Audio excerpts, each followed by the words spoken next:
Ici Bernard Couillard pour Classe Radio 103.5. Aujourd'hui, on a la visite de la ministre de l'Enseignement supérieur du Québec.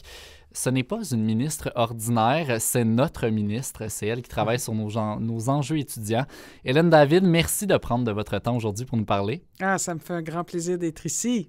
Et justement, cette visite, pourquoi cette visite au Cégep de Jonquière aujourd'hui? Parce qu'on avait une superbe annonce à faire aussi au Cégep de Saint-Félicien ce matin, puis qu'on voulait venir revoir le programme ATM que j'ai visité au mois d'août, l'été dernier.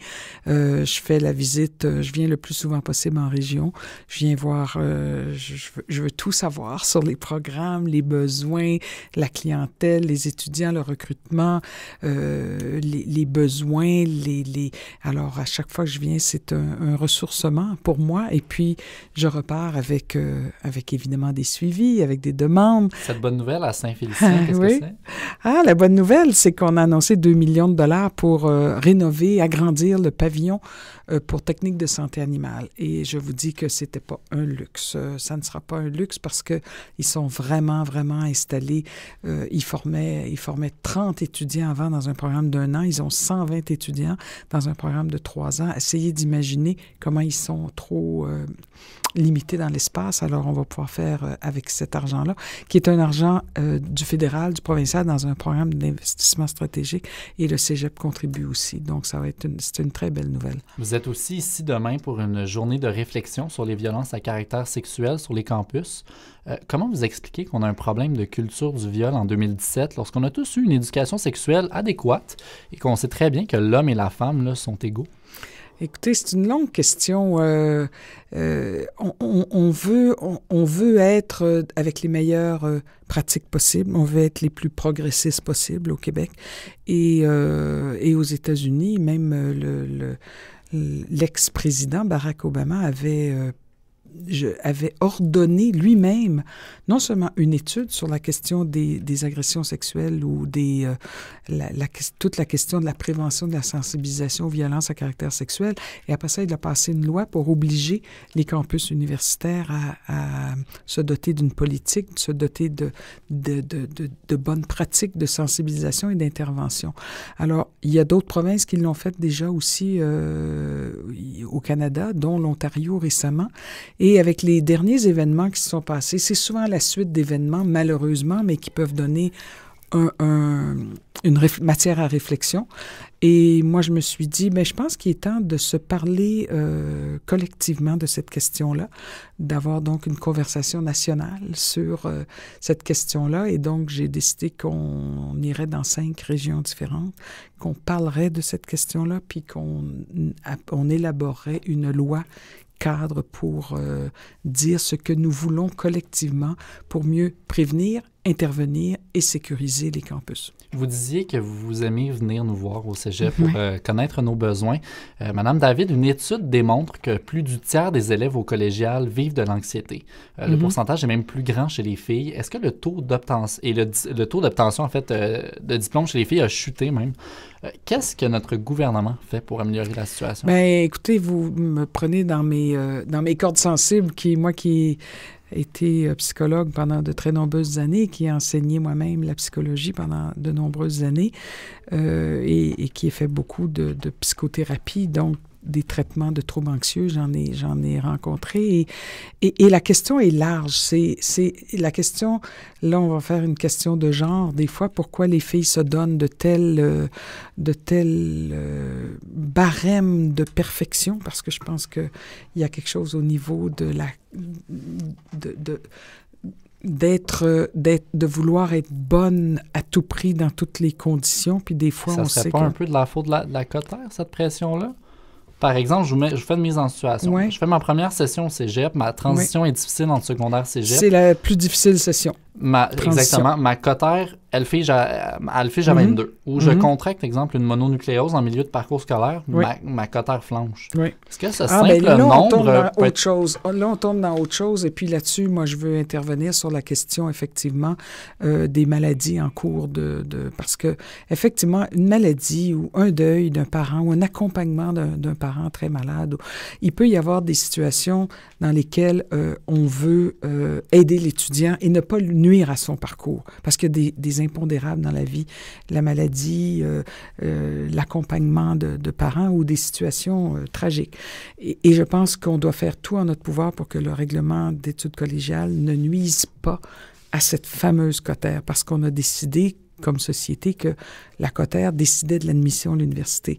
Mais évidemment, il y a des admissions dans des programmes qui sont beaucoup moins contingentés, mais ceux qui sont très contingentés, il y a l'angoisse de performance, c'est sûr. Dans d'autres juridictions, ben ça va être, prenez l'Europe par exemple, prenez la France, la Belgique, tout le monde est accepté en première année de médecine, à coup de milliers d'étudiants. Mais il en reste le même nombre après la première année. L'angoisse de performance, elle se déplace un an plus tard au niveau universitaire. Alors, je pense que partout où il y a des programmes où il y a plus d'offres, il y a plus de demandes que d'offres, c'est sûr qu'il y a une sorte de contingentement. Et l'angoisse de performance, ben écoutez, à la fois, ça nous motive pour plus étudier, puis des fois, ben ça veut dire que... Mais ça en décourage quand même un tiers. Si on se fie aux statistiques. Ça dépend de leur parcours de vie, puis ça dépend de leur ambition. S'ils veulent aller en médecine vétérinaire, en pharmacie, qui sont les 3 programmes très contingentés, c'est sûr qu'ils n'ont pas grand temps. Ils ont 3 sessions pour faire, évidemment, leur preuve. Première session, qui est vraiment le passage difficile, où les collèges, je dois dire, ont mis beaucoup d'énergie pour bien accompagner leurs étudiants. Puis il faut continuer à faire ça. Deuxième session, puis dès la 3e, là, on sait qu'on fait l'admission à l'université après. Alors c'est sûr qu'on regarde la cotère, mais plus que ça, maintenant, les admissions demandent souvent un engagement social, avoir des facteurs de personnalité. Alors oui, c'est très exigeant pour un certain nombre de programmes. Pour d'autres programmes, il peut y avoir de l'angoisse de performance qui n'est pas nécessairement liée au contingentement, qui est une angoisse de performance, puis là, c'est la psychologue, là, qui peut être liée à toutes sortes de facteurs psychologiques, sociaux, familiaux. Madame David, est-ce qu'il vous reste quelques petites minutes? J'aimerais aller un petit peu plus approfondir un petit peu plus sur certaines questions. Je ne sais pas si le temps vous le permet. Écoutez, je ne suis absolument pas maître de mon temps. OK. Bon, on va aller... C'est madame qui a l'air de vous dire... Il me reste 2 petites questions. Okay. On va y aller rapidement. Oui. Ici, au Cégep de Jonquière, on vit des coupes en éducation. On a enlevé les poubelles dans les classes pour économiser. On a installé un système de sécurité pour ne plus payer un gardien de soir. Dans certains laboratoires, il y a 20 étudiants alors qu'il n'y a pas assez d'ordinateurs. Nous, on les ressent, ces coupes-là, en tant qu'étudiants. Mais jusqu'où va-t-on aller? Écoutez, je sais que les collèges ont essayé justement de faire face à une augmentation, disons, plus légère que d'habitude des montants dédiés année après année au collège ou à l'université. On n'était pas dans ce mode-là dans le dernier budget. Il y a quand même 1,2 milliard qui vont être réinvestis pour les 3 prochaines années, primaire, secondaire, collégial, universitaire. Puis il y a des ratios entre chaque ordre d'enseignement. Mais effectivement, les collèges ont essayé de faire face à la situation en coupant dans des choses qui sont qui ont moins de conséquences sur les études, disons les poubelles ou de la sécurité plus informatisée. Un laboratoire à plus d'étudiants. Vous avez raison. C'est un exemple qui fait que on est sur un mode, il y avait une conjoncture qu'il fallait essayer de limiter le déficit le plus possible et on a travaillé très, très fort pendant 2 ans et oui, ça a donné des conséquences qui ont pu être difficile, mais on est en mode vraiment de réinvestissement et même le ministre récemment des Finances a dit que toute sa sensibilité au réseau collégial universitaire. Alors on a commencé à réinvestir, on a continué au mois de novembre, on a commencé dans le budget 16-17, on a continué au mois de novembre et de toute évidence, on a annoncé pour 3 ans, mais on va essayer de faire encore des efforts supplémentaires parce qu'on veut que nos étudiants soient dans les meilleures conditions possibles. Et pour terminer, vous êtes la sœur de Françoise David qui a quitté la vie politique le mois dernier. Comment vivez-vous son départ à l'Assemblée nationale? Êtes-vous soulagé qu'elle ne soit plus votre adversaire politique? Au contraire, je suis triste, moi.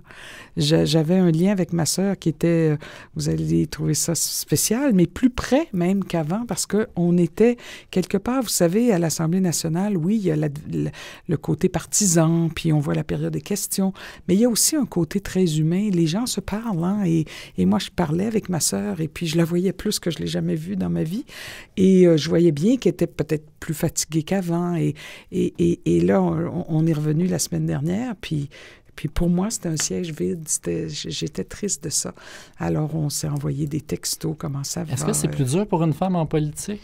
Il y en a moins. La politique est dure pour tout le monde. Vous le savez, vous qui faites une formation en médias. Les médias sont extrêmement pris eux-mêmes dans une sorte d'urgence. Nous, on essaie de répondre aussi aux urgences. Tout est une journée très intense. Et puis, quand on veut tout bien faire, c'est très intense. Et pour les femmes, se rajoute, qu'on le veuille ou pas, un certain nombre de critères. Tu sais, l'habillement, le maquillage, avoir l'air toujours fraîche et dispose, etc. Et oui, c'est peut-être fatigant, mais il y a bien des métiers fatigants. Puis il y a bien des mères qui font la conciliation travail-famille, qui arrivent au moins aussi fatiguées, sinon plus que nous. Et j'ai beaucoup d'admiration pour ces gens qui travaillent très fort. Hélène David, ministre de l'Enseignement supérieur au Québec, merci beaucoup. Merci beaucoup.